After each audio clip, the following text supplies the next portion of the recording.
नमस्कार जय जगन्नाथ। आसतु देखिबा मकर राशि व्यक्तिंकर अगस्ट मास केमिति रहिबो।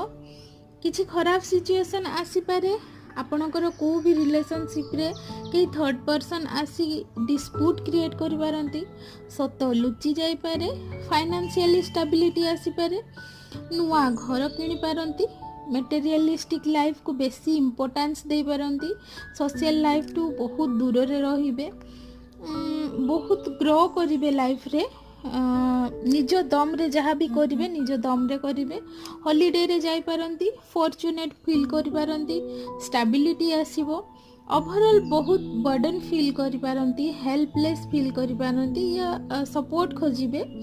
तो एथिला आपणकर एई भलिया अगस्त मासर गाइडेंस। वीडियो भल लागिथिले लाइक शेयर एंड सब्सक्राइब कर देबे। रखुची, नमस्कार, जय जगन्नाथ।